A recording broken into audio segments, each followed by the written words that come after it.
They had FBI was here at the time, Okay. and because of Martin Luther King in Memphis, uh, they had security, Okay. and part of that security was members of the FBI, local police, all this. Okay. Okay, but mysteriously, This was in the 60s. yeah, mysteriously, they were called away. These These FBI, all these people that were supposed to be protecting Martin Luther King. were called away, which were government agents and different people. Who called them? I have no idea.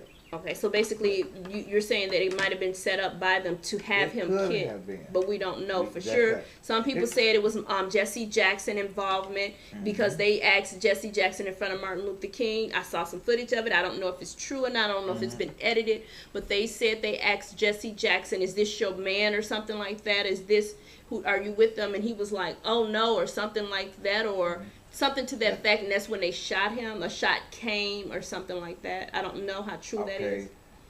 I don't either. Here's what I do know. Jesse Jackson is a person who likes the limelight. He likes to lie on the mic. The limelight. The limelight. Yeah. Okay, limelight. He Here likes I that. am, Right. Okay. I admit he done some good for the urban That's community. right now. Okay. That's what I'm ready to say. Okay. Though he has the limelight, the things he did, okay, he picked up the Rainbow Coalition. Okay. That was Martin Luther King. Oh, really? The Rainbow Coalition was Martin Luther King? Okay. See, he never brought it out as a public, Okay. but people speculate about what got Martin Luther King killed. Okay. Okay. My speculation, because I have no way of authenticating it, but when Martin Luther King went to poor whites Okay.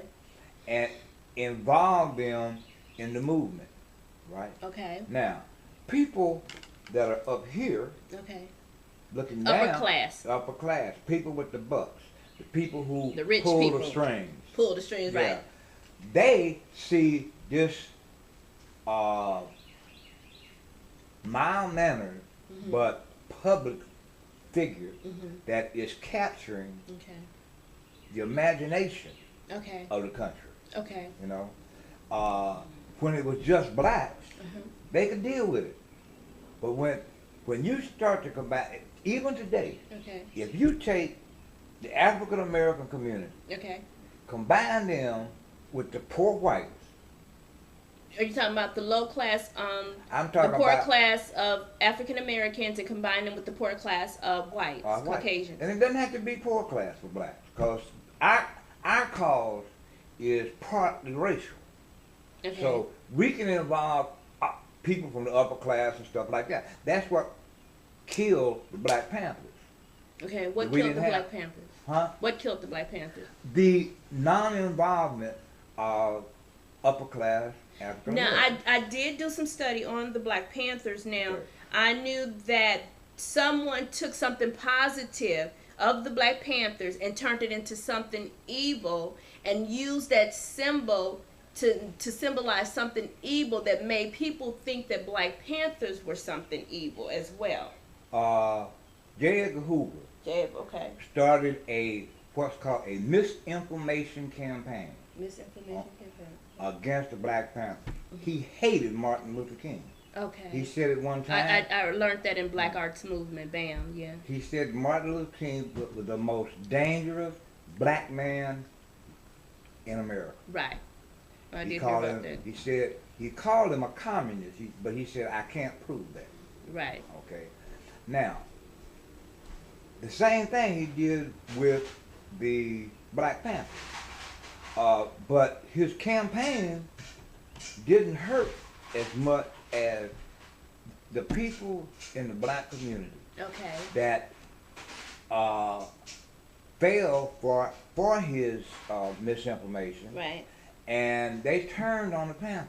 Right. See, you didn't have any people, the upper middle class black, that supported Black Panthers. Right. All Black Panther support came from the lower class and the militant. A person that's been to penitentiary, persons that were involved in illicit behavior at the time. Okay. Because there was some education stories of Black Panthers that because there were so different many levels of them and different types of Black Panthers, Right. we had to get the clarification because I told you I used to live in Maywood where Fred Hampton originated from. He was a scholar, he was a straight A student, very smart, educated. They had Fred Hampton swimming pool made. But this one lady who claimed to be a Black Panther but worked for the government, they said set him up. She was supposed to have been the best friend of Fred Hampton. She even admitted they used to walk to school. He used to come to 17th Avenue, pick her up, walk to Proviso East together. I spoke with her, but then found out later down on the line she was totally against him. She said they were violent people, they were gang members. And I found out later on down the line that was not true. She made up these allegations because of the FBI and the government was giving her a certain amount of money. And they did that in a number of Black communities. In New York, around Harlem, the Blackstone Rangers. Okay, they gave their leaders over $1 million to maintain and keep the lid on them. You notice they never had no riots. They didn't have no riots in Harlem. Why? Because that was Blackstone Ranger territory. Okay. What they did was they let that run for like 3-4 years. Then they came to them and said, "Now's the time for accounting. Right. You got to give an account of where you did." They ain't have no account.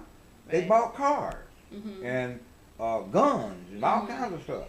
You know, so they took down basically Blackstone Rangers because all of their members that were in authority that were partly recipients of that money, they still most in the penitentiary.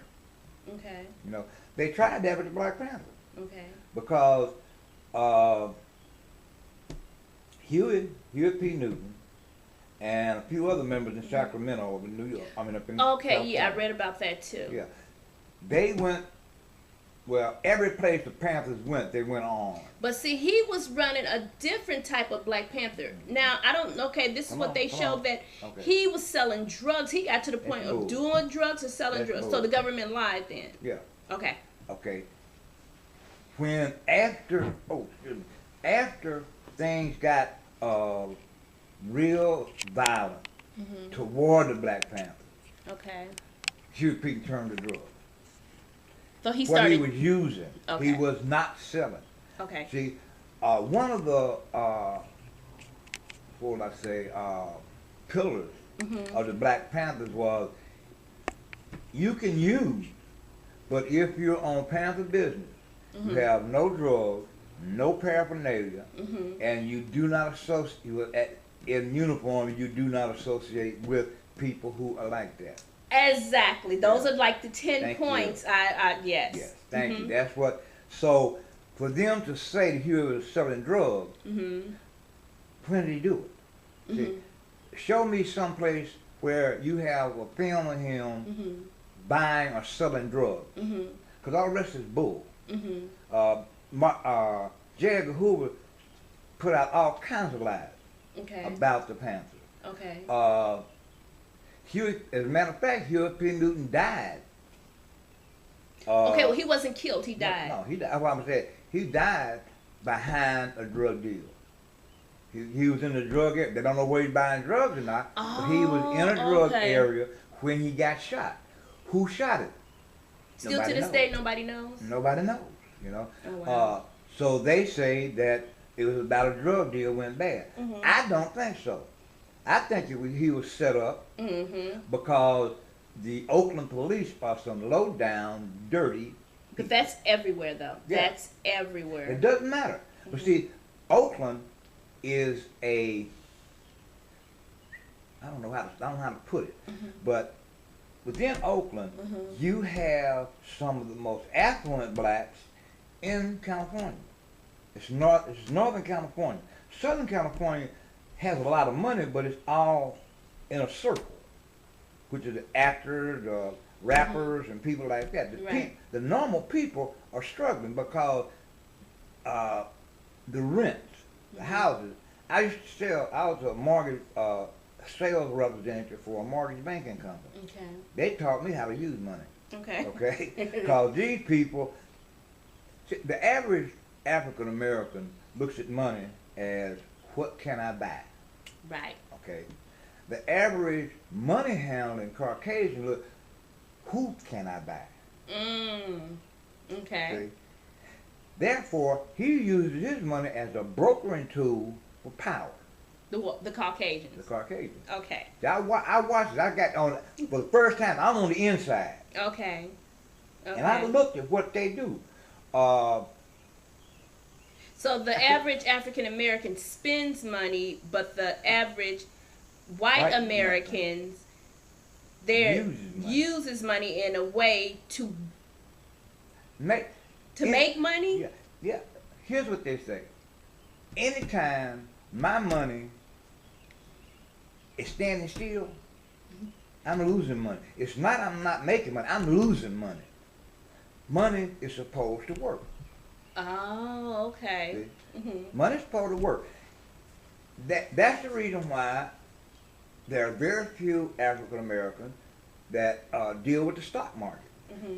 Because after they get through paying their car note and they rent, which is $1,000 a month, car note $850. He's only making $5,000. You know, they make $6,000 a month. You know, he might be making 12. I don't know. Right. But if he's spending that much on just his renting his car, you know, well, to keep up the facade of being this brilliant person that handles money, he's got to go on to dinner, go to the most expensive place in town.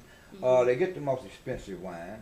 Okay, white dude, when he's doing this, he has a place that he frequents. Okay. And when he goes in there, they know what he wants. And they're going to bring it to the table. Why? Because he comes here and he spends a set amount. He got 5 people, he's going to spend so much. Got 10 people, he's going to spend so much. But it's not like he's trying to show off. To him, it's a business deal. Right. It's the time more deals are made over champagne than they are in the boardroom. See, because I got you in my place. I got you in my church. In other words, I'm choosing my battleground. Right. See, this restaurant knows me, and this restaurant knows me, so my money's gonna work for me here. Right. See, because I can come here and I ain't gotta spend no money. Right. All I do is come in and tell them what I want. Right. They're gonna get it to me. Why? Because they know I'll probably be back within a few weeks. Okay. Every time I get a business deal, when I'm getting ready to close this business deal, that's something else we don't know. We don't know about closing sales. Okay. We know how to tell people any high volume sales sales operation. Okay. They have people called closers. Okay. That's all they do. They don't know nothing about the product. The only thing they know is how to get a person to sign on the dotted line. Okay. And they get paid big bucks for that. Okay. Because everybody can't do it. Right. You know. I'm going to get off with this money thing because that frustrates me. I ain't got none. Because of the economy. Right, right. I don't care nothing about the economy because I'm a citizen of another kingdom. Okay. So I don't bother. I mean, it doesn't bother me, really. Okay. I know what I got. Right. I'm going to do what I'm going to do with what I have. Right. And what I don't have, hey, but, you know, hey, give it to somebody else. I'm not going to sweat or be troubled by things. In other words, it's not going to steal my joy. Right. See, I'm not going to let money steal my joy. Okay. Why? Because when people get money, the only thing they think of is how to get more. Right. I can't live my life like that. I don't want anything. See, my life was controlled by drugs. Okay. Okay, what do you mean it was controlled by drugs? And how can it get to the point in your life where you let drugs control your life?